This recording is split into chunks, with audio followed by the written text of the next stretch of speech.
Hello once again, hockey fans, and welcome to another episode of Anatomy of a Season and Part 2 of our look at the 1990-91 Minnesota North Stars. In Part 1, I cover everything that led up to the regular season and went over the season itself month by month, so check it out before you check out this video.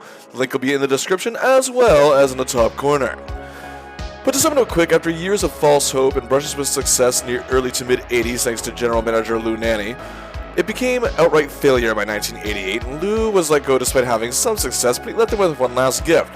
First overall pick from 1988 and top prospect Mike Modano. A new regime of Jack Ferreira as GM and Pierre Pagé as coach took over. The Stars showed some slight improvement in 88-89 and only still mustered up 27 wins but made the playoffs. In 1989-90, they showed further improvement, reaching 36 wins and another playoff berth but another first-round exit. Brian Bellows, a top forward prospect in the 1982 draft, who had been one of the best players on the Stars since joining them, had 55 goals and totaled 99 points and garnered second All-Star selections that 89-90 season. Modano played in his rookie year and was a runner-up for the Calder Trophy, while Neil Broughton, after 9 seasons, still proved to be one of the best set-up men on the team as he battled injuries late 80s, while Dave Gagne was a consistent scorer for the club.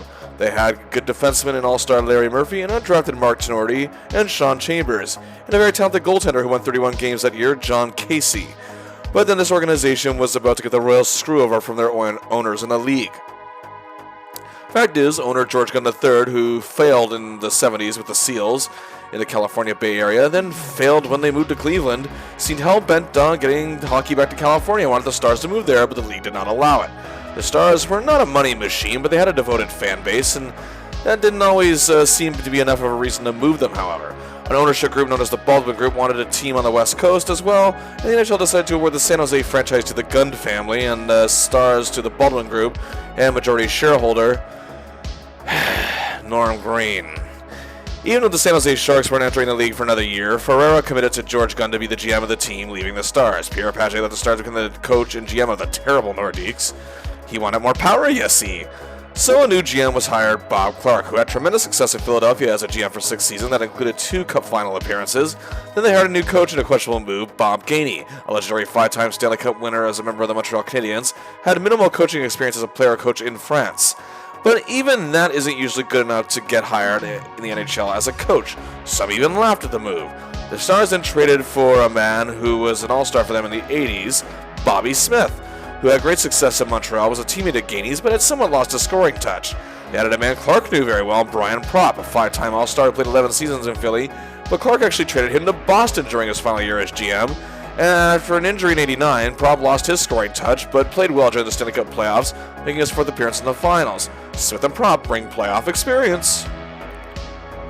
The 1990-91 season was as mediocre as you can get. The Stars finished 27, 39, and 14, 4th in the Norris Division, 9 wins less than last year, but again still made the playoffs due to the failure of the Maple Leafs pretty much, as the NHL was still under the divisional playoff format where the top 4 teams in each division make the postseason, and that indeed means the Stars have clinched their berth. The season, however, wasn't without highlights. Dave Gagne had an 18-game point streak near the end of the season and led the team in scoring for a second time. Brian Bellows had a slip in production but was still stellar on the power play. Neil Broughton got off to a great start, cooled down, and then picked things up again. Modano played some amazing games but also saw a slight slip in production in his sophomore year. Brian Propp had a comeback season with 73 points. Bobby Smith was good defensively, but when you have a core of these guys and you're only 15th out of 21 teams goal scoring, that's not so good. Ulf Dallin proved to be a good role player, as did Gaetan Duchesne with his defensive abilities, and Doug Schmale added depth. But he's going to miss the playoffs due to injury, and Stu Gavin, who is their best defensive 2A forward, missed most of the season. The defense, due to injuries, had constant lineup changes and was rattled all over the place, but actually progressed throughout the season. However, the shocking trade of Larry Murphy to Pittsburgh brought in Chris Dahlquist and Jim Johnson, the latter of whom had an excellent season. Also earlier in the year, the Stars parted ways with Frank Musil and Brian Glynn came in, and he's actually played some pretty solid games. Rob Zettler and Neil Wilkinson had their fair share of decent games, but the injury to Sean Chambers, who missed 51 games, hurt them a bit, and caused others to step out towards the end of the season. Team captain Kurt Giles played very well, but he is injured and is not ready for the playoffs, at least not quite yet. But it was Mark Tenorti who really led the defense. The undrafted blue liner led the way and played like a champion out there most nights. And net John Casey had another pretty good season, while backups Taco and Millis were dropped. 3-time Jennings co-winner Brian Hayward was brought in from Montreal. His win-loss record was less than stellar, but still played some good games. And the consensus from the experts, Clarke is nuts and in over his head. Gainey should not be a coach. He needs experience at a different level, but regardless, they made it, and it's playoff time. And oh dear. In the first round, it's the regular season Norris Division champions, the Chicago Blackhawks. Oh, and yeah, they were the best team in the league in the regular season, winning the President's Trophy with a 49-23-8 record for 106 points, 38 ahead of the Stars. Ever since Maniac Mike Keenan took over as head coach in the 1988-89 season, they've been back on the rise after a few years of complacency. Stars GM Bob Clark was Keenan's former boss, and Mike coached Philadelphia from 1984 to 88. Keenan is now the GM as the Hawks have made 2 straight conference finals appearances going into this season. And 11 days after Keenan became boss, he made a trade that was a true shakeup.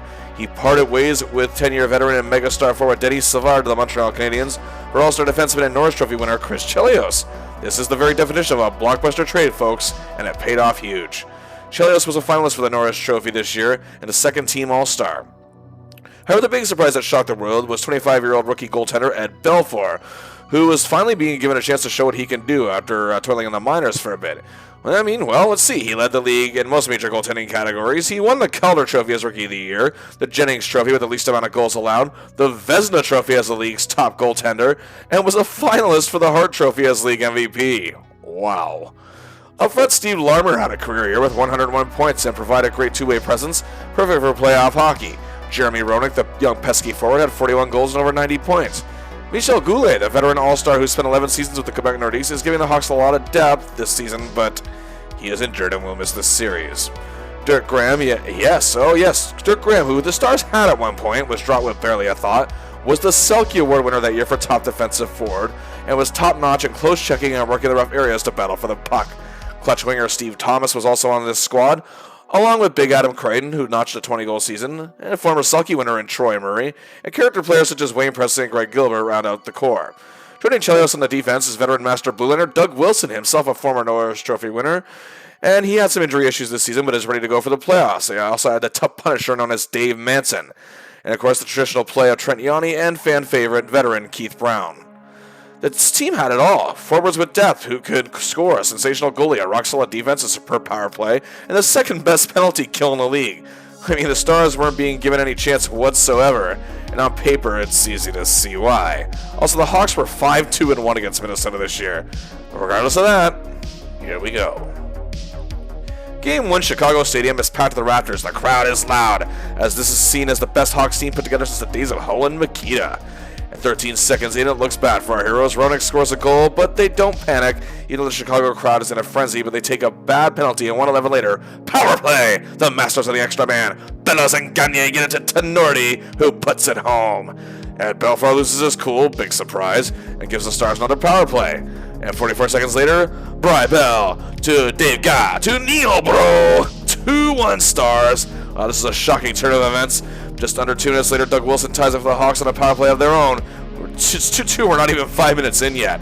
However, the game does settle down. The defense is giving Casey a lot of breathing room, and Belfour has calmed down a bit, settled his little tea kettle, and the game is still tied 2-2 after one period. In the second, however, the Hawks finally solve the Stars' defense, and they go up 3-2, and it remains that way after 40 minutes. The Stars, however, in the third, don't waste any time trying to press that equalizer. At 6:22 in, Dalkus and Chambers control the play, and Neil Broughton goes in on goal, and he gets it, his second of the game, and we are tied 3-3. Belfour won't allow the Stars to take the lead while Casey makes some excellent stops, and we're going to overtime. The Hawks, however, make a really bad high-sticking penalty thanks to Keith Brown, and the Stars go on a power play. Broughton, who is playing incredibly tonight, gets it back to Tenorti, and Brian Propp, he scores. It's the first playoff overtime goal of his long career, and what a goal it was. This is a shocker. The Stars outclassed the Hawks and stayed focused and took advantage of an undisciplined club who made way too many mistakes, and the Stars capitalized. What a game for Neil Broughton, who was playing his 75th career playoff game, had 2 goals and a helper, was amazing on the power play and just hustling up and down the ice. Brian Bellows and Dave Gagne's savvy on the extra man advantage also paid off with 2 assists each, while Tenorti beautifully commanded the defense.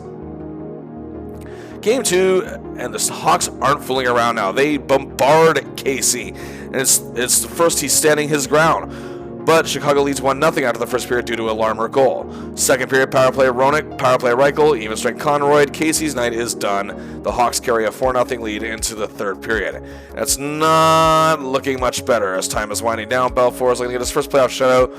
But in a moment that many Stars fans in Minnesota still talk about, with 3:57 to go, Basil McRae, the popular enforcer, gets a penalty shot? No way. This guy played his first NHL game a decade ago. I mean, he only has 43 career goals. What a joke. What a farce. What a goal he scored. Wow. And again, Belfour loses it. And hey, another Stars power play. And wow. Mikey Mo to Neil Bro to Brian Bellows. Oh, could we see a miracle here? Nah, no, not tonight.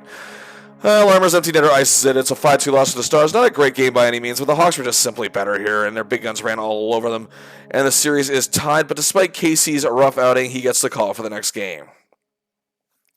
Game 3, the Met Center is rocking as we are set for Game 3. In fact, the Stars took one game on the road, has fans excited. And after an early slashing penalty on Dave Manson, the Stars go on power play. This time, however, it's Dallin. Back to Glenn to Bobby Smith.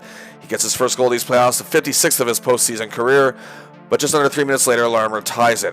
And another PP for the Stars. Neil Pro, Dave Guy, and Brian Bellows makes it 2-1 Stars. But the Hawks tie it 2:25 later on a power play goal from Chelios. But 2:18 later, veteran prop, young Modano, goal-scoring Gagne, it's suddenly 3-2. Then late in the period, it's prop to Glenn, to Gagne for another goal for 2 Stars. And then Dahlquist. And Gagne set up Modano for his first goal of these playoffs. 5-2 after the first period. Fans of the Met are loving this, and why wouldn't they? It's almost a fairy tale here happening already. But in the second period, things changed dramatically. Power play goals by Larmer and Wilson closed the gap to a goal just 5 minutes into the period. And Casey's night is done. Hayward is back in goal, and he keeps the Stars' lead intact going into second intermission. But 3:48 into the third, the Hawks tie it, and 2:17 later, Roenick scores what would be proved to be game winner. Oh my goodness, the Stars are taking a task for this one. They had this game in their hands and could have taken control of the series with another game to play at home, but the media now truly believes the Stars were simply a fluke in Game 1 and the early part of Game 3, and now the Hawks are more focused and disciplined, and all their top stars are delivering, and despite a great game from Gagne, our heroes are now trailing the series 2-1. And many are saying an upset was never possible anyway, and also Gagne's coaching decisions were heavily questioned. Well, here we go. Game 4, Casey gets the start, and while Gagne's coaching has come under fire all season, he's learned a thing or two from his playoff experience, and it was time to implement that. Keep the Hawks Stars away from the puck, and when they get it, take it right to them. And they did just that. Veterans Bobby Smith and Neil Broughton were all over Roenick. Tenorti and Chambers seemed in the way of every shot, and while they added pressure in the Hawks zone on Belfour, they couldn't get a goal, and it was scoreless after one period. Early in the second, however, their persistence paid off. Mike Craig, who suited up for this game, got the puck to defenseman Neil Wilson to Neil Broughton. Gets a position for the goal. The Stars strike first and keep sticking to their strategy. Then later on a power play, Bellows takes command and sets up Mike Craig, the unlikely star of this game. It's 2-0 Stars. And then 3:22 later on the power play, Mikey Mo, Brian Prop to Tenorti. He scores 3-0 Stars. Belfour's night is done. Oh my goodness. It's 3-0 after 2. In the third, the Stars are playing very smart and strategic. They use their defensive checking strategy, and the Hawks can't get anything going. And while they do get one back late in the game, the Stars take Game 4 by a score of 3-1. Bobby Smith was brought in for playoff experience. And oh my goodness, and it showed here as he and Broughton and others barely gave Roenick any breathing room. A really good game from Jim Johnson on defense. Mike Craig subbing in for the injured Ulf Dallin was excellent with a goal and a helper each. This is unbelievable. The series is tied. Many experts and pundits thought it would be over by now, but it's somehow tied, and the Stars aren't being given much hope of winning, but their performance in this game is heavily received with heavy praise. Game 5, we are back at Chicago Stadium. Belfour gets the start despite having a rough series. The game sees some nice saves from Casey and Belfour in the first period, but on the power play, Brian G. to Brian B. to Brian P. Prop gets his second goal of the series, and the Stars take a 1-0 lead into intermission. The Stars are on the power play to start the second period, and Brian P. to Brian B. to Mark T. Tenorti gets the goals 2-0. Casey is playing very well in net, but the defensive strategy of the last game is still being well used, and it's frustrating the Hawks, but oh, another power play. It's Modano to Bellows to Gagne. 3-0 Stars still on the power play. 30 seconds later, Chambers to Bellows to Bobby Smith. What a game Bellows is having tonight. 4-0. Belfour's night is done again. In comes Hasek. A few years before that would be any real threat. The Hawks, whenever they get to Casey, however, can't solve him. And and the Stars are just playing such a tight checking game. Then later in the period, Glenn to Chambers to Neil Broughton, his fourth goal of the series, 5-0 after 2 periods. The normally outrageously loud Chicago Stadium has been silent. You can hear a piece of popcorn dropping on the floor.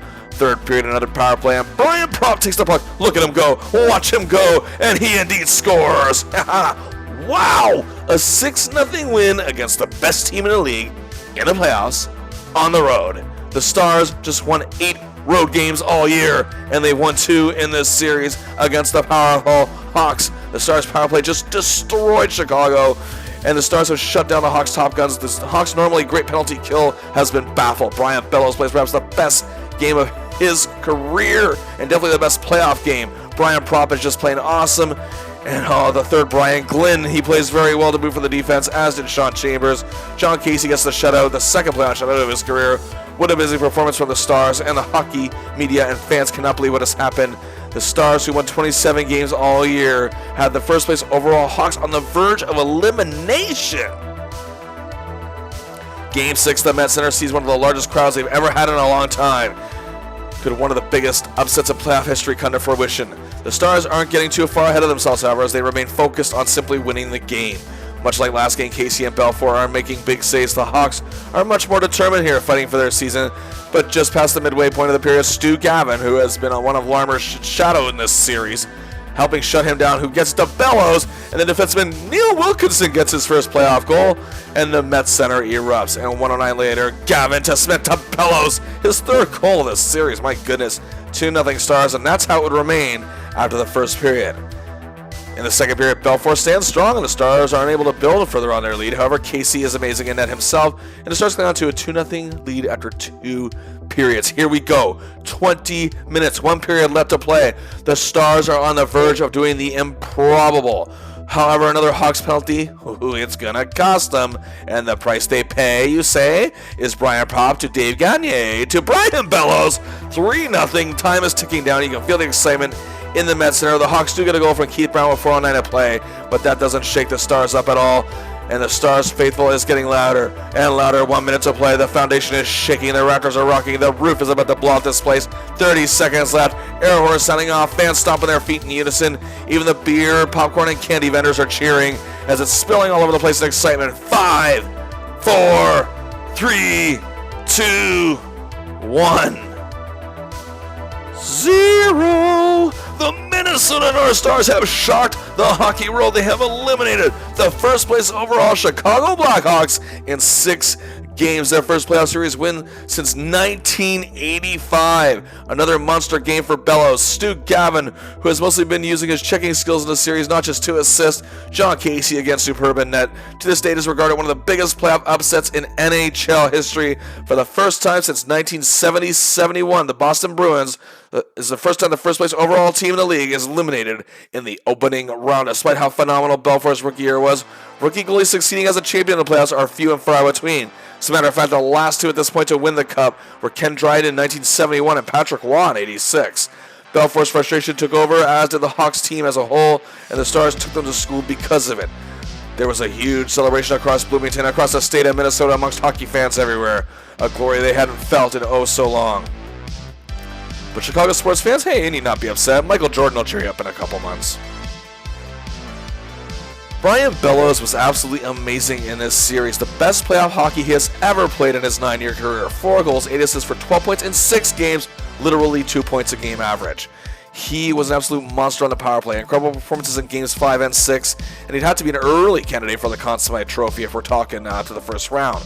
Tied for second in scoring is Dave Gagne and Brian Propp with 3 goals and 5 assists each for 8 points. Gagne continues his statistical savvy, and Propp's playoff experience and consistency is paying off. Speaking of playoff experience, Bobby Smith was a beast up there. His defensive prowess up front paid huge, as he was one of the reasons why Jeremy Roenick wasn't able to get moving in the final 3 games. And Neil Broughton schooled the youngster at times as well.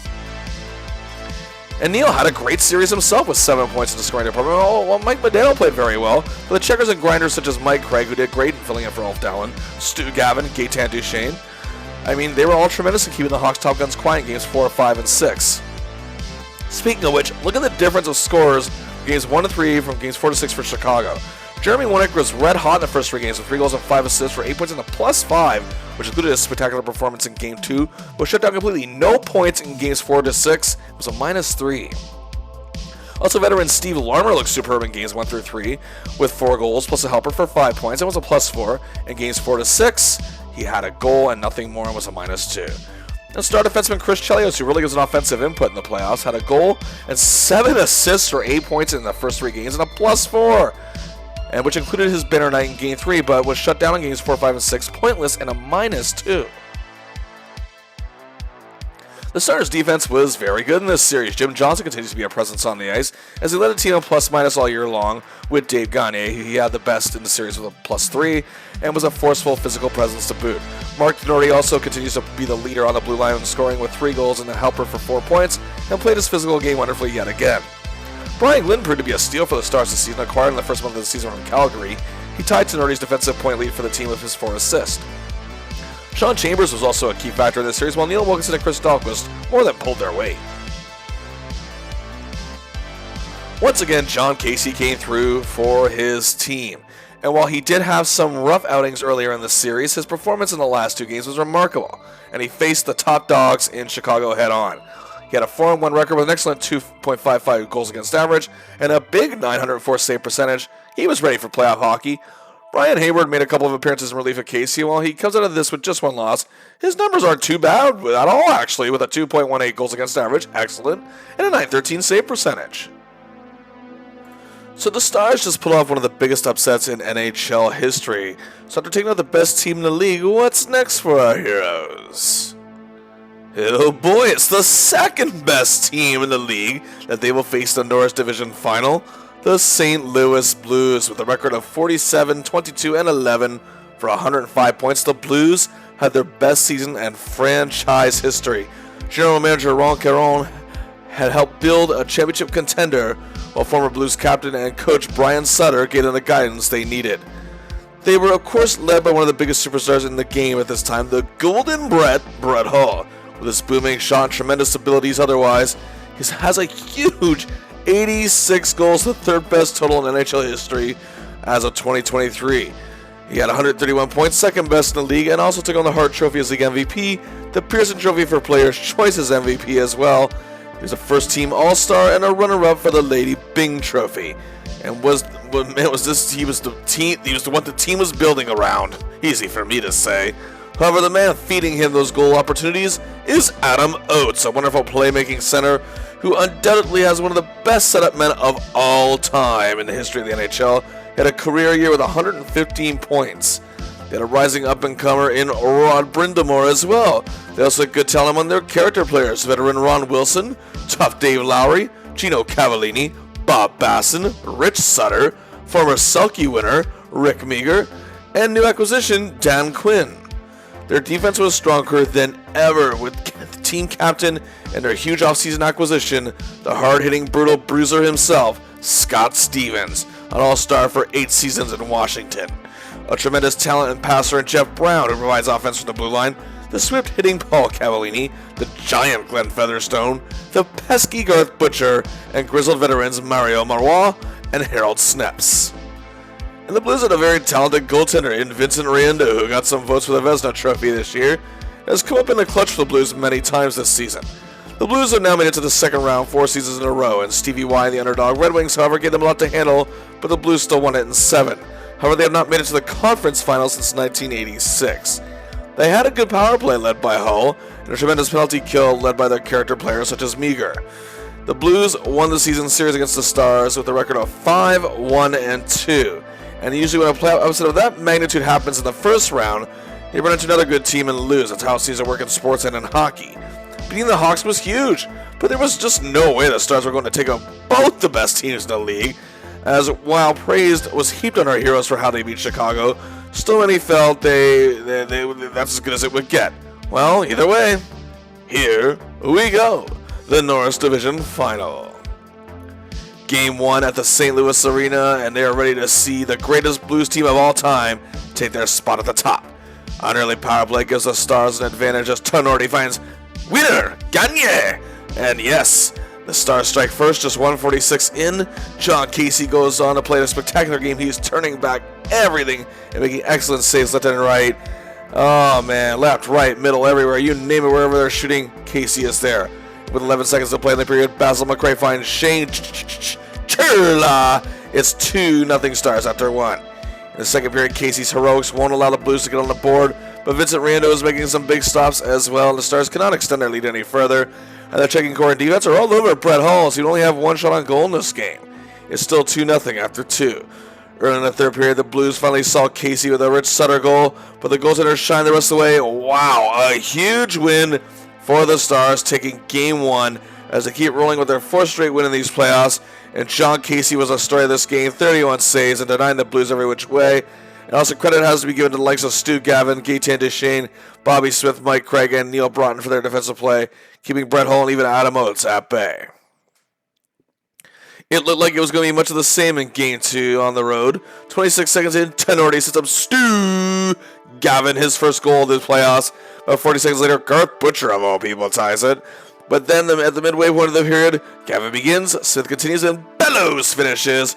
2-1 Stars. It remains that way after 1 period. Wow, is this really happening again?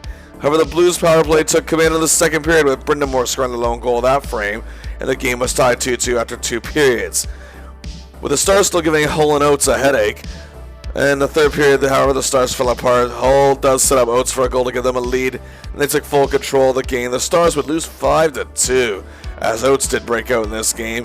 But the Blues have had many hidden weapons, which is what made them a danger all year, and their defense was on point in this game. Either way, the Stars know not to panic. The fact is, they again took a game on the road, and they're heading back home. And here we are, Game 3. The constellation known as the Met Center is ready, and the Stars come out flying in this one and launch an all-out attack on goaltender Vincent Riendeau. And 3:35 in, Mark Bureau sets up Kurt Giles, who scores his first playoff goal since 1984, and has returned to action for the Stars, and they lead 1-0 just 3:34 in. But just under 2 minutes later, Glenn Smith to Stu. He stirs it up and scores 2-0 Stars. And the Blues start getting frustrated, and this is where the Stars excel as they get a power play. Neil B to Brian P to Brian B. It is 3-0, and we're not even halfway through the first period. Oh, and then just past the midway point of the period, extra man advantage, Smith to Modano to Neil Wilkinson. 4-0 Stars. 10:52 into the game. I think even the most positive Stars fans didn't expect this onslaught this early. Well, Riendeau's night is done, and the Stars spend the rest of the period protecting their lead. It's 4-0 after the first. Casey is still making stop after stop, and it's tremendous in net to boot once again. Oh, but look at this. It's the power play unit. Brian B to Davey G to Brian P. He scores 5-0. The Blues get one back. It's 5-1. But the Stars are still frustrating Hull as well as Oates in this one, and are killing him in the face-off circle and hold a 5-1 lead after 2. They play a very smart third period and get the win and take a 2-1 series lead with this mind-blowing performance. Oh my goodness, a 5-1 win, a massive all-around team effort. Bellows, Prop, and Smith on fire. Casey amazing in net. Stu Gavin playing just tremendous hockey and oftentimes position to deal with Hull as the Stars checking core and defense led by Tenorti and company, as well as Casey have held the 86 goal scorer goalless in this series in the first 3 games. The Stars, however, need to remember that not to let up despite this series lead. Game 4 of the Met Center is rocking, and the Stars are continuing to shock the hockey world, and it would be more shocking if they take full control of the series tonight. And almost deja vu, Glenn and Gavin set up Bellows just 1:12 in. Less than 2 minutes later, it's Dahlquist and Gavin against the Mike Modano, 2-0 Stars. And nearly 6 minutes later, Gagne, Prop, and Modano, his second goal of the game, 3-0 Stars. Oates, however, gets a power play marker, and it's 3-1 Stars after 1. Casey again playing very well in net. Second period, power play. Chambers over to Smith to Glenn. His first goal of these playoffs, 4-1. Not long after Hull breaks his slump, but 1:05 after that, another power play. We got Gagne, we have Brian, we have Broughton, then Brian Prop, his 5th goal of these playoffs, 5-2 Stars. Riendeau is finished again. 25 seconds after, though, however, backup Pat Jablonski enters the game, and Modano to Gavin to Gagne. Gagne, his 5th goal. He's out 6-2 Stars. The Stars are showing no mercy. Power play, Tick, Neal, Tack, Prop, Toe Bellows, his 2nd goal of the game. And then another power play, Churla, Smith, and Glenn scores his 2nd goal of the game. 8-2 Stars after 2. Hull & Oates, hey, they broke their slumps, but it mattered very little or not at all, pretty much, since the goaltenders and defense were decimated. A crazy 8-4 win, but even crazier, the Stars have a 3-1 lead going into Game 5, and the Blues on the verge of elimination. How is this happening? Lightning could be about to strike twice. Again, just a huge collaborative team effort where the big guns all delivered on the score sheet and the role players showed heart and determination. Modano gives his best single playoff game performance to date, 2 goals and a helper for 3 points, and Brian Glenn, not usually a scoring defenseman, he does the same. A career night for him.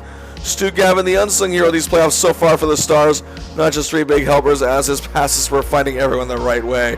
Gagne himself plays huge, a goal and 2 helpers for 3 himself. Oh man, the resurgent year of Brian Prop continues as he does the same. Bellows stays hot with 2 goals. Broughton not just 2 assists, as does Bobby Smith. What a game. Back at the St. Louis Arena for Game 5, and the Stars can complete another one of the biggest upsets in playoff history. But the Blues are using a different strategy as 146 in, Brindamore scores, and the St. Louis Blues defense and checkers tighten up and are killing any momentum the Stars are trying to get. And Riendo makes big saves, and the Blues take a 3-0 lead after 2. As the Stars are just being trapped in this outing. They're taking a 4-0 lead. The Blues did get a little too laid back as Wilkinson and Broughton would set up Prop for a goal. Broughton and Gagne set up Modano for a goal, both on the power play. And the Blues take Game 5, however, 4-2, cut the Stars series lead to 3-2. The Stars didn't play so bad here. St. Louis just finally got it together. But the team will not panic, will not lose focus on what's ahead as the series shifts back to Bloomington. Is this the night? Game 6. Pride in the Stars is at a fever pitch all across Minnesota. The first period, Riendo is keeping the Stars off the board, however, and Casey faces very little pressure, and he's making some great saves, however, when he does.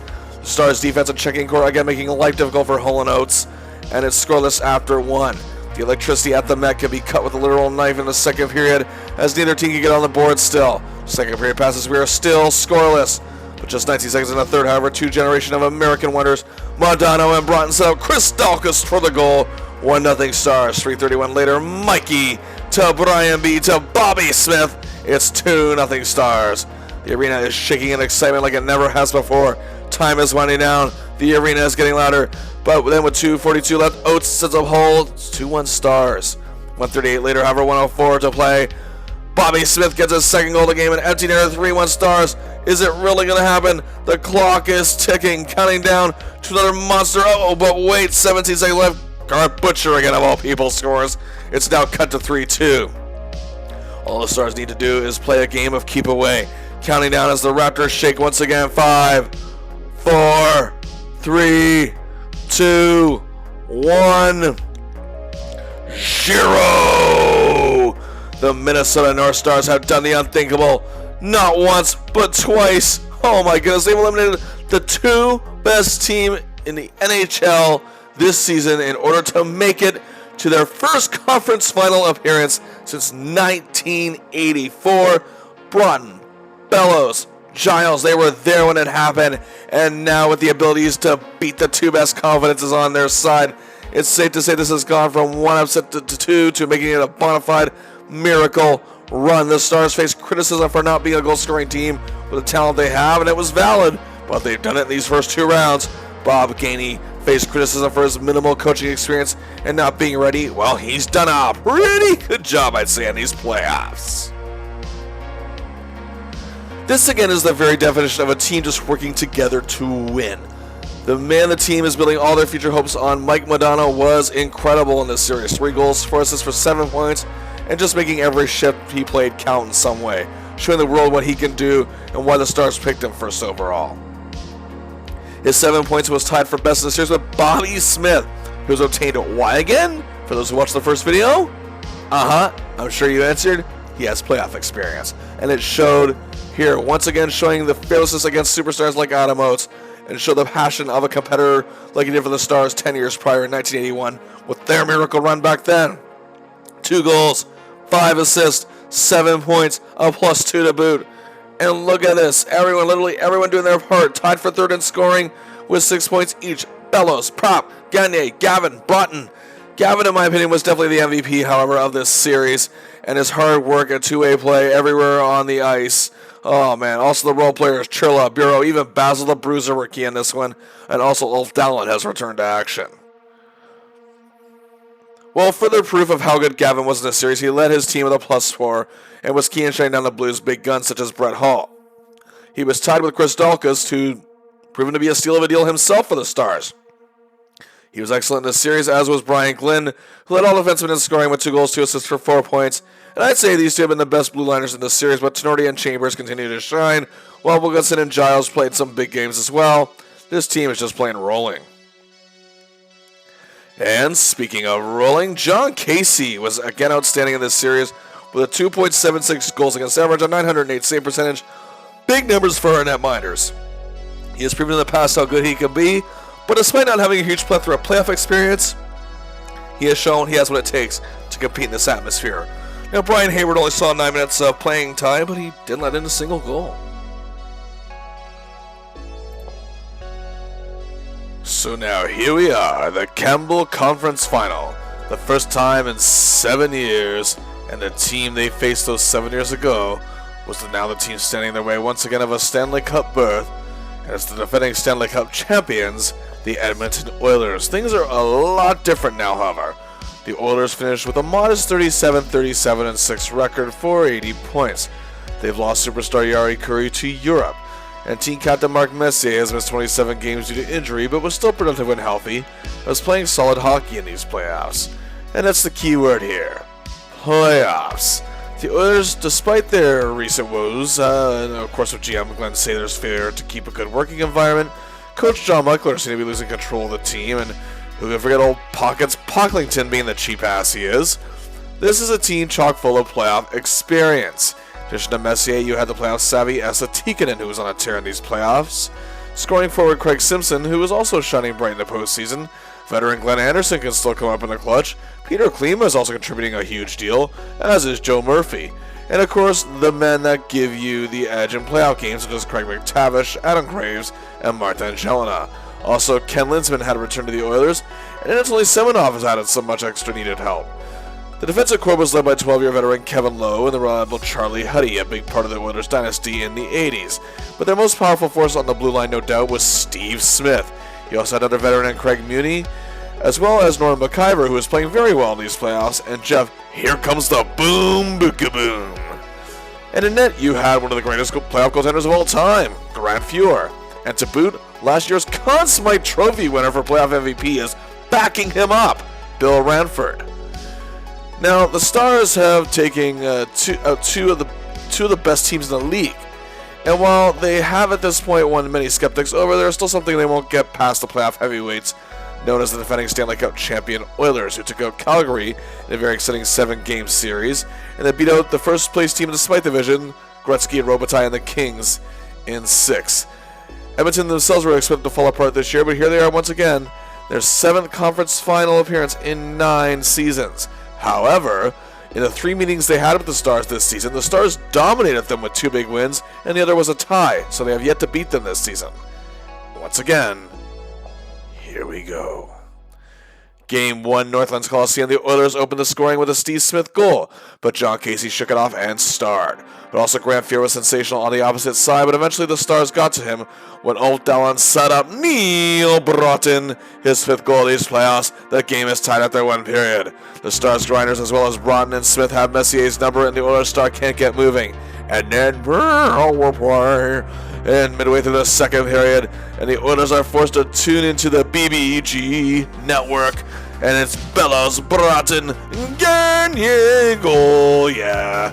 The power play unit doing its thing. The Stars lead 2-1, and they kept that lead after 2 thanks to John Casey. 3rd period, the Oilers' big guns have been disarmed once again as they struggle to get back into the game, while the Stars are trying to put it away, but Fuhr isn't making it easy. However, with 3:39 to play, Ulf Dallin achieves his 2nd assist of the game, setting up Gaetan Duchesne, his 1st goal of the playoffs, 3-1 Stars. That's how it would stay. The third straight series, the Stars win the opening game on the road. Alt Dallon's return to the lineup was very timely. He played the killer of a game while Casey was still rocking it in net. And the containment of Messier to 0 shots as this game shows the strategy of Gainey was made for these playoffs. Game 2 started off well for our heroes as on the power play, Brian B to Dave G. It's 1-0 Stars, just 1:55 in.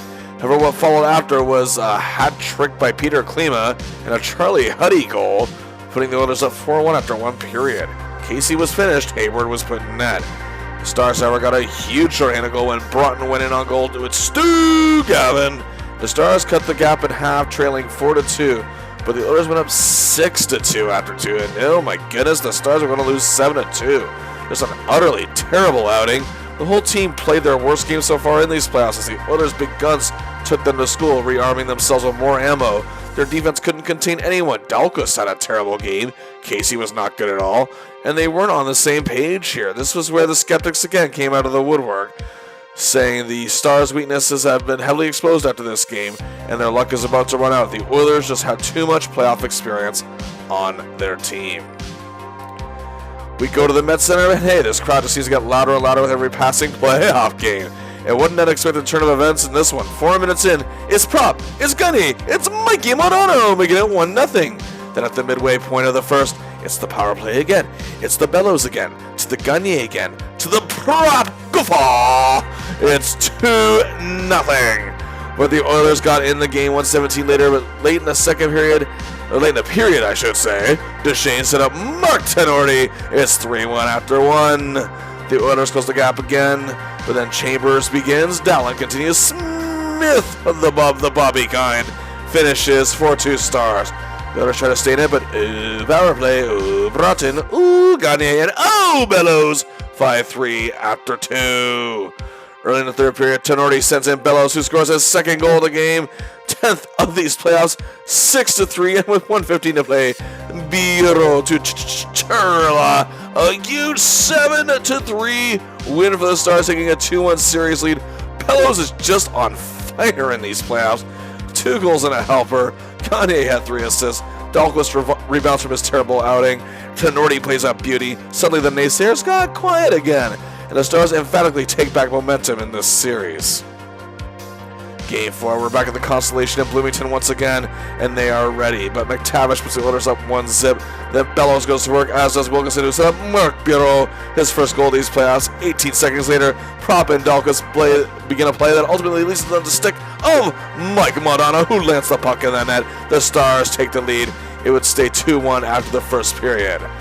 And on that devastating power play, 1:03 into the second, Bellows back to Tenorti, and Dave Gagne scores 3-1 Stars. Almost 4 minutes later, Gagne and Modano teamed up to set up Neil Wilkinson. It's now 4-1, and with 27 seconds left in the period, do you think the teams would learn by now not to take penalties against the Stars? We know how it goes. It's a power play. It's Modano. It's Bellows. It's Neil Broughton. 5-1 after 2 periods. And the Stars simply just work hard to keep the puck away from the Oilers in the third. And it works. The Minnesota North Stars take a 3-1 series lead with the 5-1 win. They're just 1 win away from doing the unthinkable and making it to the Stanley Cup final. Bellows once again is just a monster out there with his 3 assists. Modano showing the world that the future really is now with a goal and 2 helpers. Big game from Wilkinson. Tenorti continues to shine. Is it really going to happen? But for the next game, we're back at the Oil Rig. Game 5, Northlands Coliseum. Their fans still have faith that they can keep this long-lasting dynasty going despite their many changes and shortcomings, and they hope it stays alive. However, a frustrated Mark Messier takes a penalty, and you know what that means. It means it's Bellows, it means it's Prop, it means Tenorti. Tenorti's 5th goal of these playoffs. The Stars strike just 2:06 in. Later in the period, it's Gaetan Duchesne to Mark Bureau. What a series he is having. 2-0 Stars. Their defense is giving Casey some breathing room, but the goaltender is shining when he has to. 2-0 after first period. The Stars are unable to build on their lead as the expert netminder of Grant Fuhr actually keeps them at bay. And after the Oilers respond with an Essa taken and goal, the league is cut in half. But after 2 periods, the Stars still have the lead 2-1. Here we go. 20 minutes away from glory. success. And the unthinkable, the unachievable, the improbable, and some dare say, the impossible was about to happen.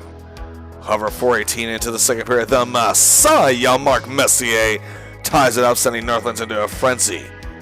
But then just 41 seconds later, Dahlquist to Stu to Bobby Smith, who had been quiet on the score sheet in this series, sucks the energy right into Northlands Coliseum back into the lungs of the Stars, who now lead 3-2, but there's still quite a bit of hockey to play.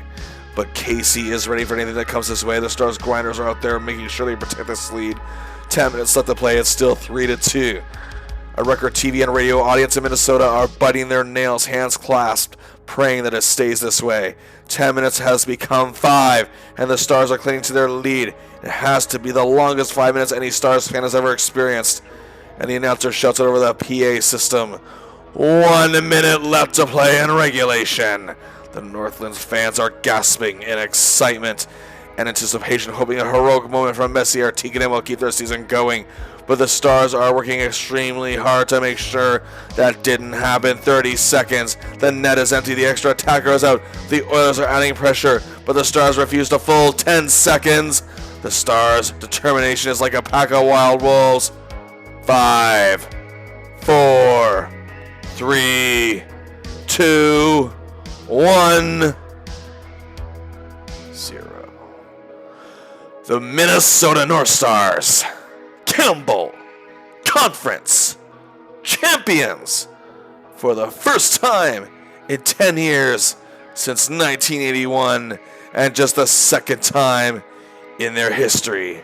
They are going to the Stanley Cup Finals. Yes, the unthinkable, the unachievable, the improbable, the borderline impossible has happened. 27 wins all year, questionable decision making, even doubtful at the beginning of the season they'd even make the playoffs, are now just 4 wins away from achieving the game's biggest prize. An incredible effort from the top 6 to the low 6, the first pairing to the third, and of course the goaltending. Gainey proved he can coach. Clark proved he can build a team if the results don't show right away. In a trivia note, Mark Messier was finished in Edmonton after this game. The Top Guns were in full flight. Brian Bellows making a big case for the Conn Smythe Trophy.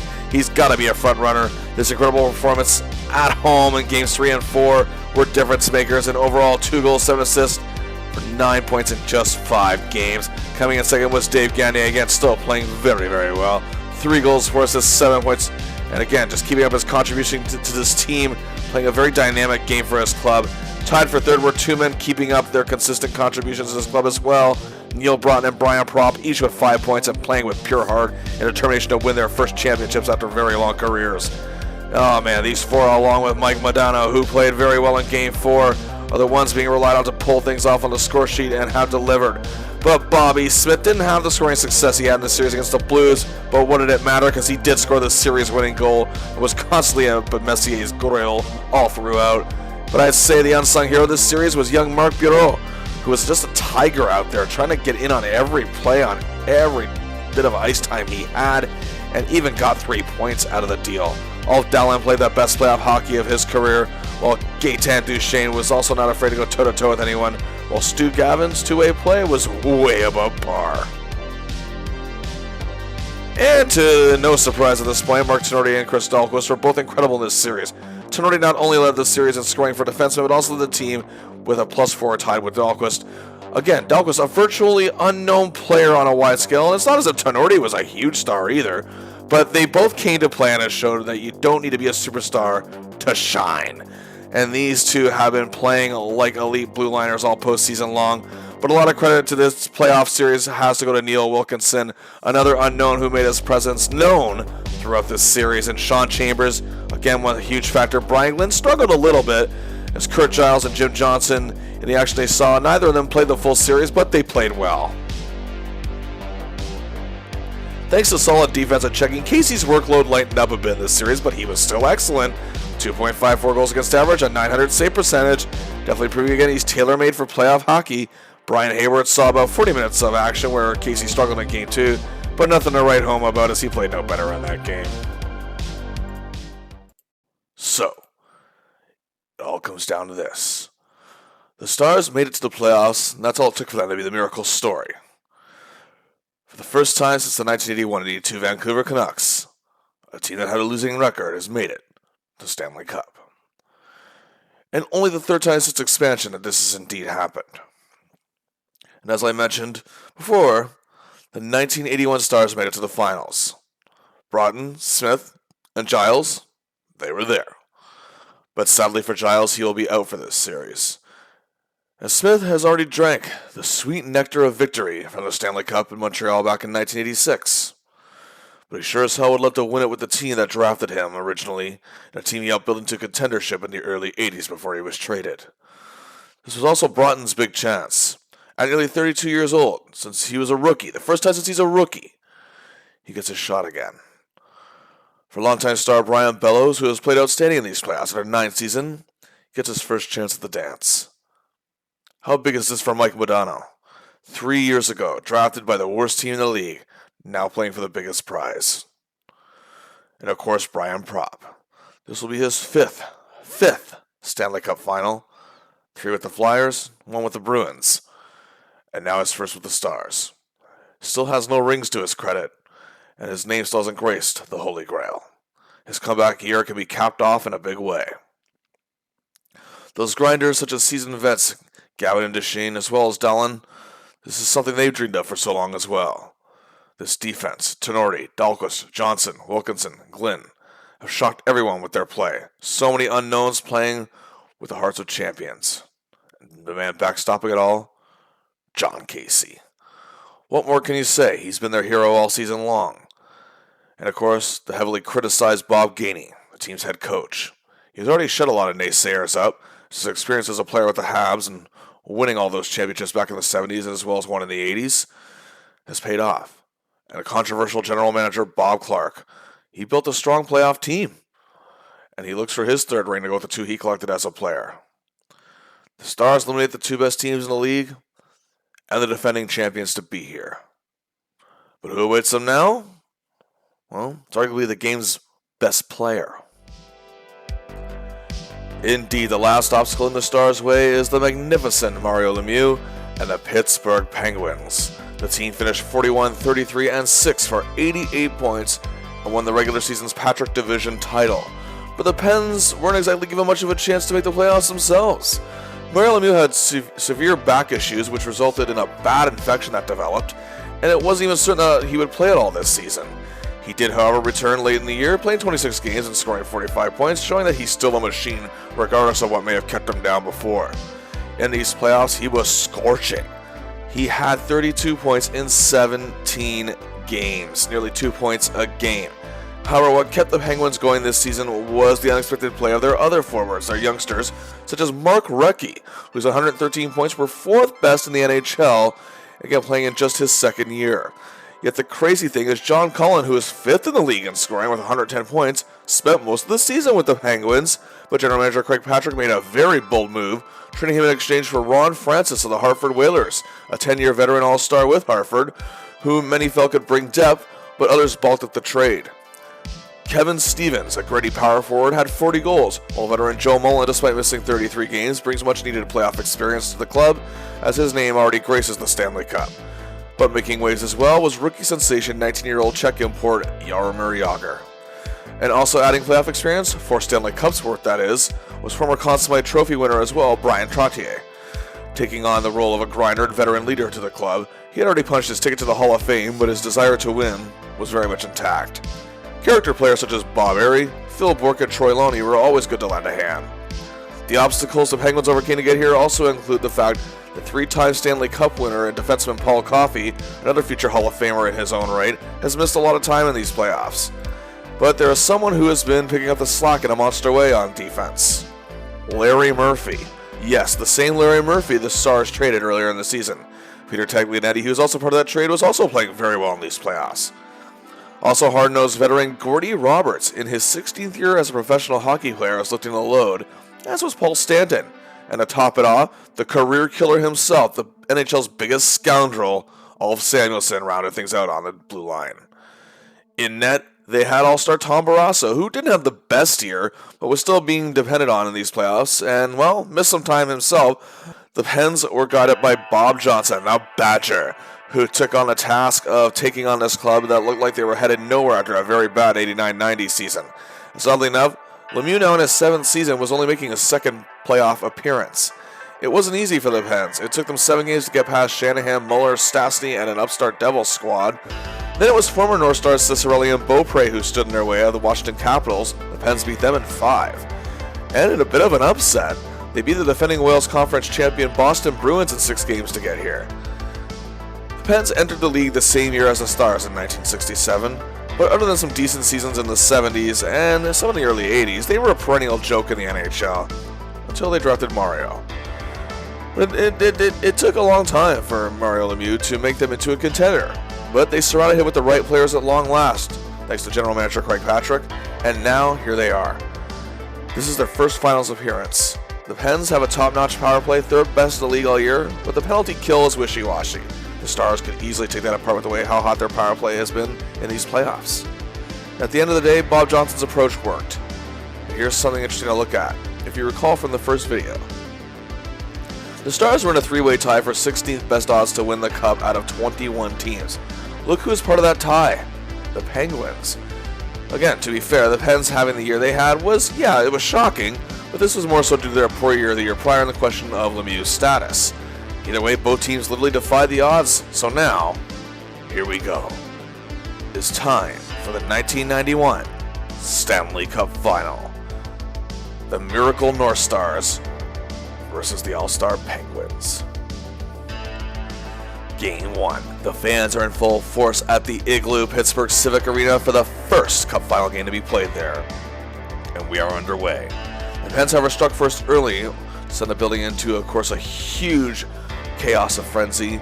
But just under 3 minutes later, Neil Broughton takes a loose puck, goes in on goal, and scores his 7th goal of these playoffs. We are tied 1-1. Then 3:17 later, it's Chambers, it's Smith, it's Ulf Dahlin who's scoring his first goal of the playoffs. The Stars carry a 2-1 lead in the first intermission. In the second, however, a shorthanded goal by Lemieux tied the game. But a shorthanded effort of their own, expert penalty killer Stu Gavin sent up Marc Bureau for the goal. The Stars have their lead back 3-2. But still in the power play, the Pens tie at 50 seconds later. Casey is being bombarded and standing on his head as the Stars defense begins to struggle a little bit. But late in the period, Mikey Mo to Neil Bro. The Stars lead 4-3 after 2. And then just 1:39 into the third period, Dahlin sets up Bobby Smith, and the Igloos is plunged in silence. 5-3 for the Stars. The Pens get one back midway through the third, but Casey stays strong the rest of the way, and the Stars take Game 1. The 4th straight Game 1 win of these playoffs, and a huge win over the powerful Pens, who they kept up with every step of the way in this one. Broughton really played like he wanted it, pure and simple, and despite the barrage of shots, Casey still got the W and made some huge saves, 34 in total. Bobby Smith again comes up with a game winner, and Dahlin continues to play very well too. It's a strategy that has worked for them throughout these playoffs. They take just one of the first 2 games in a row, but hey, Game 2 hasn't happened yet, and they're confident going into the next game and take a huge advantage heading home perhaps. Game 2, Paul Coffey has returned to the lineup. However, it's the Tom Barrasso show as he puts on an epic performance and the Stars throw everything at him and get little in reward. The Pens led 2-0 after 1, but on a power play, early in the second, Casey touches the puck and it gets to Chambers, who gets it to Mike Modano, and the gap is cut in half. Modano scores. However, Lemieux scores a rather infamous goal, shall we say, and the Pens led 3-1 and will lead 4-1 after 2. They pressured Barrasso, but it wasn't enough. The Pens walk away with a 4-1 win. The Stars didn't so much play bad here as the Penguins were just better. And Brian Belzauer was getting trouble getting going in this series. Either way, this is their 4th straight Game 2 loss in these playoffs, so really considering what we've seen so far, there is absolutely no reason to freak out or panic. And again, we head to Game 3 at the Met Center. So far in these playoffs, the Stars only lost 1 game at home, and that was in the opening round for Game 3 against Chicago. You can cut the excitement once again with that literal knife, just like melted butter. And Mario Lemieux is hurt and not playing. This is where the Stars need to capitalize. First Cup final game played here since May 19th, 1981, 10 years to the exact day, and Bobby Smith scored a goal and an assist that game, and Neil Broughton was suited up as well. The first period, Casey and Barrasso are putting on a show, making huge spectacular saves, and neither team could get one on the board. It's scoreless after one. After more goaltending goodness, 7:21 into the second, Johnson gets it to Modano, who gets it to Gagne. He scores 1-0 Stars. 33 seconds later, Dockwas had it, then Bellows took it, and then Bobby Smith, yes, channeling that energy from 10 years ago, scores the goal. What a series he is having so far as well. The fourth Cup final of his career, it's 2-0 Stars. It would stay that way after two. The Pens get one back early in the third, but 38 seconds later, it's Broughton, it's Gavin, it's Duchesne, it's 3-1 Stars. Casey holds them in the rest of the way, and the Stars take a 2-1 series lead in the Stanley Cup final. Oh my Lanta, is this really happening? I mean that's the question you've asked all through these playoffs when it comes to these Stars. But man alive, they are in the driver's seat in the biggest series of them all. Just another huge collaborative effort. Another great game from Casey and net. Bellows finally gets moving. Bobby Smith playing like he did for the Stars 10 years prior. This is huge. The Stars have also done a great job of containing Mark Recchi in this series. Game 4 and the Met is still rocking, but Lemieux is back for the Pens, so the Stars will have to tighten up a bit even further. But it's a disaster early on. Stevens, Francis, and Lemieux all score. 3-0 Penguins. Just 2:58 into the game. The constellation is silent. The first period, however, winding down. Dallin, then Bellows, and then Gagne gets the goal. The Stars are finally in this thing, 3-1, and they wake up the Met Center. However, the Pens made it 4-1 early in the second, but hey, power play. Gagne to Brian Propp, who's been a little quiet so far in this series, cuts the gap in half. Ooh, another power play. Ooh, it's Gagne and Propp again. This time they set up Mikey Modano, and they only trail 4-3 after two. But Barrasso is a mountain here. He's turning back everything now in the third, and the Stars trying to make one last gasp. Casey skates to the bench for the extra attacker, but the Pens notch an empty netter and tie the series 2 apiece. This is the Stars' first loss at home since that Game 3 game against the Hawks. Oh man, they were 8-1 going into this game. It was a rough night for Casey and the Stars defense, while Broughton and Duchesne, Gavin, Chambers, and Glenn were all particularly bad on this night. Despite a decent game from Gagne, the series was now tied and the Stars headed back to Pittsburgh, but again, I wouldn't panic quite yet. Game 5 back at the Igloo, and series momentum is on the line, and it's another disaster. 4 goals by the Pens as Recchi breaks his slump and Lemieux is on fire, and it all happened in 13:41. Casey's night is done. Hayward comes in, but 1:11 later, Tenorti finds Broughton on a shorthanded effort. The Stars are on the board, but they still trail 4-1 after one. In the second period, however, a shorthanded effort again, this time from Brian Propp. An expert penalty killer sends it into Gagne, and the lead is cut in half. But the Stars can't capitalize, and the Pens score another. It's 5-2 after 2. But just 1:36 into the third period, the veteran role player line, Duchesne, Smith, and Dallin, the latter of the three, scoring the goal. The Stars again trail by 2, and then it's Gavin, it's Propp, it's guess who? Gagne! And still lots of time to play. The Stars only trail by a goal. They try and press, and the Pens, however, their defense tightens up here with 1:50 to play. The Pens get their insurance marker. It is over. The Stars drop Game 5, and for the first time in these playoffs, they find themselves on the verge of elimination. And for only the second time in these playoffs, they find themselves trailing a series. And okay, now it seems panic is setting in. The Stars were not good here once again. Despite the attempt at the comeback, Gagne again playing very well and Propp putting in a lot of work. Casey was not good at all. Hayward played a little better, but still nothing spectacular. Bellows is not playing good at all in this series, and the Pens defensive checkers have his number to boot, especially Kevin Stevens and Brian Trottier, if you know what I mean. Either way, this is now an unfamiliar spot for the Stars, but their miracle run could come to an end if they don't get it together for the next game. But the one saving grace is that they're better at home, and they still have only lost 2 games there. So here we go. Do or die. Game 6. Back in Bloomington. And the fans are still excited, and why wouldn't they be? Even though they face first-time elimination in these playoffs. But to use a fitting cliche, the only thing certain about the North Stars this postseason is nothing is certain. Everything is a surprise. Everything was unexpected. Why should being down in the Stanley Cup final be any different? But alas, even the biggest miracles don't have the best ending. And I know most Stars fans agree with me when I say the less said about this game, the better. The dream season had finally turned into their worst nightmare. A humiliating 8-0 loss as the Penguins take the Stanley Cup. The Stars walked away beaten and embarrassed. But at the end of the day, the first round win against the Hawks was more than anyone expected from them at all. Nobody expected them to even win a game in that series in a lot of ways. But they made it all the way to the finals. They even had a 2-1 series lead, but at the end, the Penguins were just too good and exposed the weaknesses on this team that hadn't been seen since the regular season ended. They also had to watch his former teammates Peter Taglianetti and Larry Murphy, who was incredible in these playoffs, and no doubt got consideration for the Conn Smythe Trophy as playoff MVP, watching them hoist the cup. For Brian Propp, his fifth, what would be his final chance at the big prize. For Neil Broughton, who knew if he'd ever get another chance? For Mike Modano, however, there's no doubt he'll build his desire for tomorrow. The Stars may have left this game with their heads hung low due to the one-sided result, but I certainly hope they let Bloomington in the offseason with their heads held high. What a run it was. Dave Gagne was the leading scorer of the Stanley Cup Finals for the Stars, but was their most consistent forward throughout this whole series. 5 players were tied for second in scoring 4 points, including Ulf Dahlen, who played well for the most part, Bobby Smith, who had some really good games early on, Neil Broughton, who again shined a lot of nights, Mike Modano, who looked truly great early in the series, and Brian Propp still showing that consistency. Brian Bellows was awful. Just 2 assists and didn't play well in certain special team situations, and this was immensely disappointing due to how unstoppable he had been in many games in this playoff year.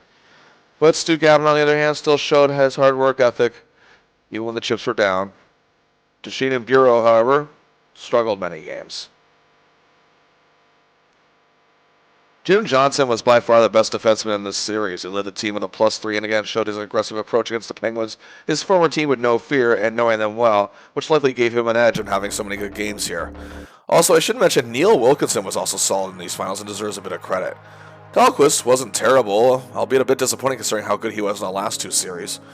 Brian Glynn was abysmal in this series, and Sean Chambers did indeed lead the team in defenseman scoring with 2 assists, but he was awful, a team worst -6 and many bad plays.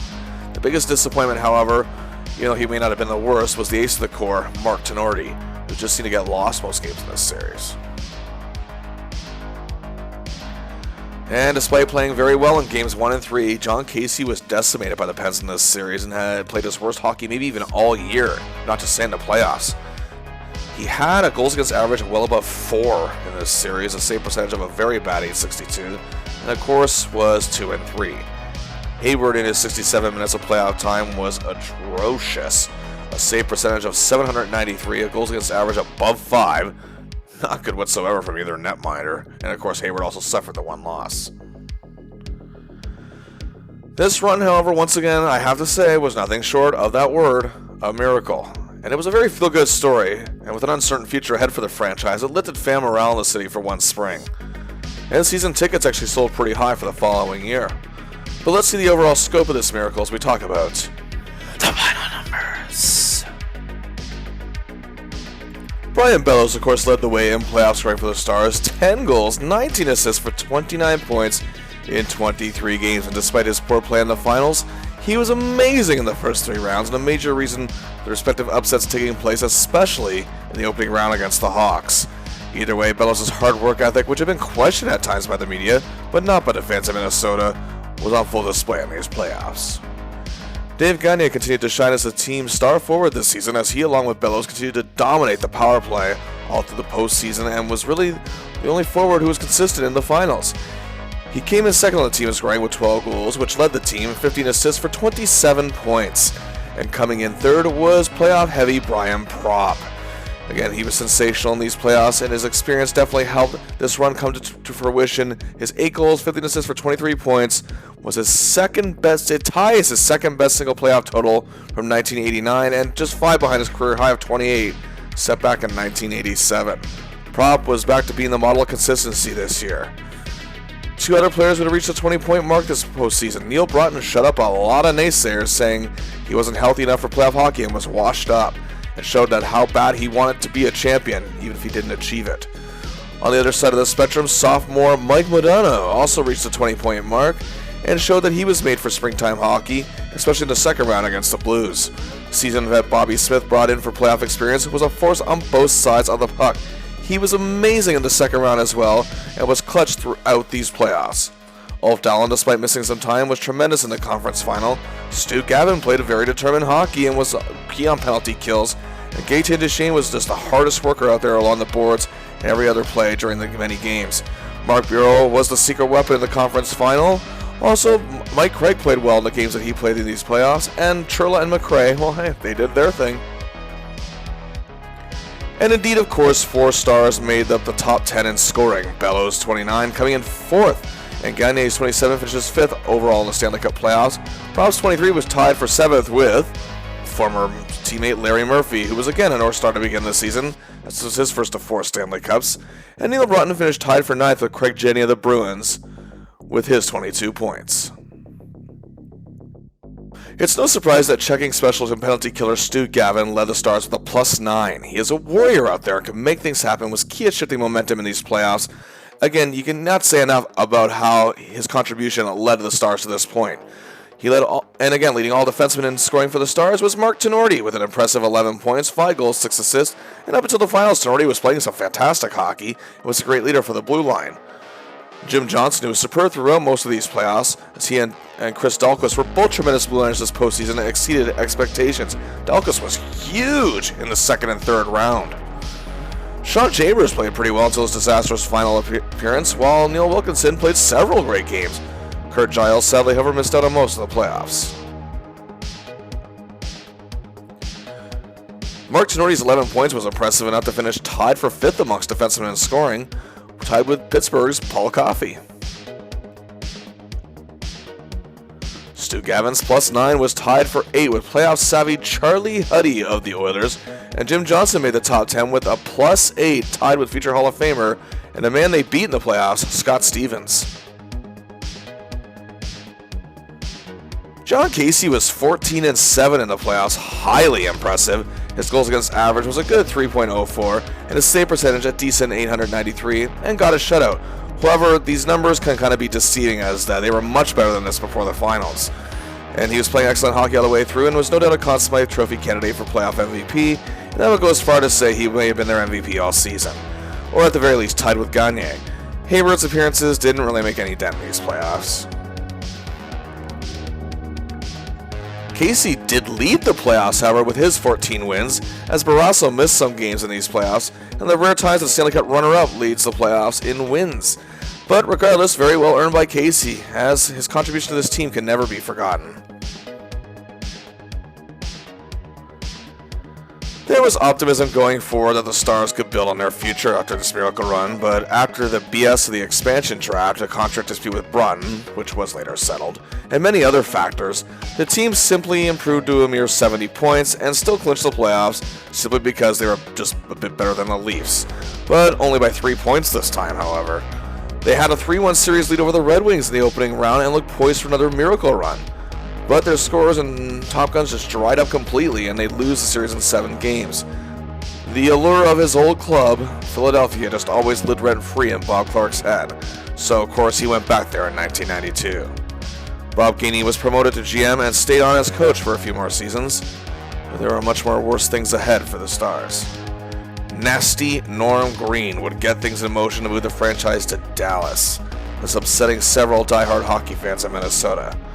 But as I like to say, you can't keep good fans down. And the demand for hockey in Minnesota was met. Yes, the Minnesota Wild debuted in the NHL in the 2001 season, and they're still here. Players from this club, however, would go on to have Stanley Cup success, as Brian Bellows, after 10 years with the Stars, in 1992 was part of a huge trade with the Montreal Canadiens, and got his name on the cup and a ring on his finger the very next year in 1993, but he didn't play near as well as he did for the Stars in 91, though he was tied for 3rd on the Habs for scoring that postseason, as well as his +6 was actually 3rd on the team to boot, and played well in the opening round and conference final. But the 1995 New Jersey Devils and their first ever Stanley Cup in franchise history saw 2 1991 Stars be a significant part of that team, and both began their year with, different teams as well before that. Chambers was with the Lightning before he was sent to the Devils, and had 9 playoff points, played very well in the finals, scoring 2 goals in the clinching game. And for Neil Broughton, it took 15 long years, but by golly, he got there. And his 19 points were tied for second best on the Devils, only behind Stéphane Richer, third best in these playoffs. And his plus 13 was tied for second best. Broughton was still with the Stars in Dallas, however, before the trade of that season took place. He was amazing in the second round against the Penguins and an absolute beast in the finals, and like Chambers, scored 2 goals in a clinching game. But what about the Stars? What became of them going forward? It seems there was false hope after their first year in Dallas, 93-94.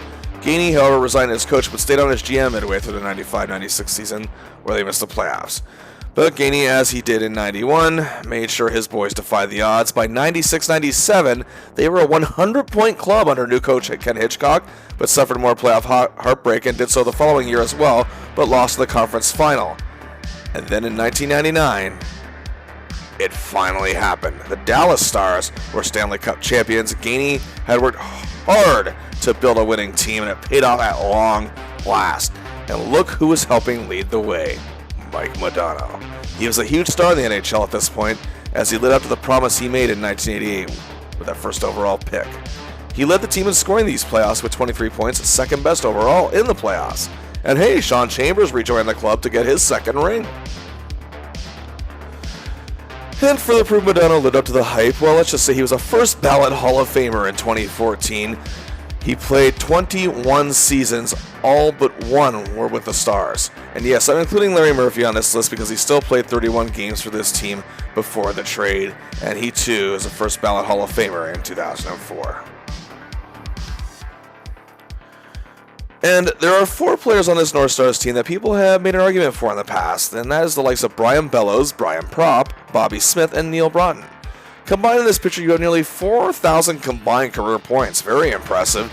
Neil Broughton is the only one who didn't reach 1,000, but still had a very good 923 in close to 1,100 games.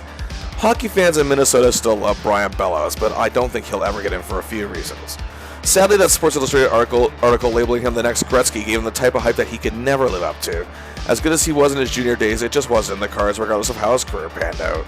Bellows played with a lot of heart, but some felt inconsistency in terms of production, going hot and cold many times in his career, also held him back from being even greater. Also, his staggering career minus 120 sadly ranks among one of the worst totals in NHL history.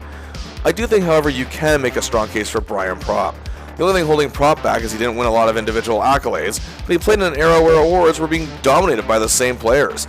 But he was a tremendous two-way forward, great penalty killer, and could rack up anywhere between 70 and 95, 96, 97 points in a season. And despite never obtaining a Stanley Cup, he still guided teams to finals 5 times.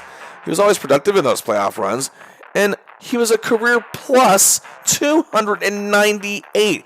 He's tied currently, as of this video, as of 2023, Paul Coffey for 31st all-time. Brad Marchand is the only active NHLer with a higher total. Also, he reached 1,000 career points. Again, I mentioned that term, the model of consistency. 5 NHL All-Star games, back when that meant something. Needless to say, Flyers fans have been very supportive of his cause. Bobby Smith, I believe, also suffers some of the same fates as Broughton and in some ways Bellows, where he was touted to be a generational talent, and despite being an excellent, superb hockey player, he was drawn out in an era where so many centers were big stars and racked up monster numbers. But Smith made it to the 4 Stanley Cup Finals, winning 1, and was a very good playoff performer, but at the end of the day, as good as he was, only 3 seasons of 90 points or above back when, again, high scoring was a huge thing for centers. And also a career -8, which is nowhere near awful, but certainly does not help his case. I don't think there's a strong argument enough to be made here. And lastly, Neil Broughton. With the Hall of Fame looking more at international accomplishments, Broughton's role in the Miracle on Ice could be the wild card that maybe could give him a better chance of going in the Hall of Fame. But factoring out his last 7 seasons of the NHL saw him take on more of a defensive role than usual, and of course the injury factor. And some say despite all that, he should be considered a lot more. Broughton was a great assist and setup man in his era, and a great passer. But like Smith, he only had 290 or more point seasons in his career in an era where, again, that meant a lot.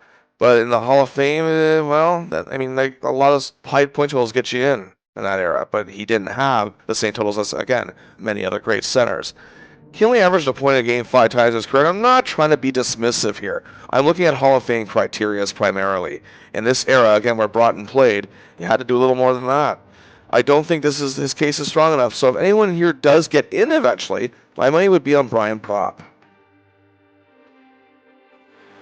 And that does it for our two-part series on the 1990-91 Minnesota North Stars, the unforgettable Miracle in Minnesota 1991. What other teams would you love to see us cover? It could be winners, losers, best, worst, mediocre, anywhere. Anything is fair game. Leave a suggestion in the comments below, and please like and share the video. Subscribe to the channel. Until next time, I'll see ya!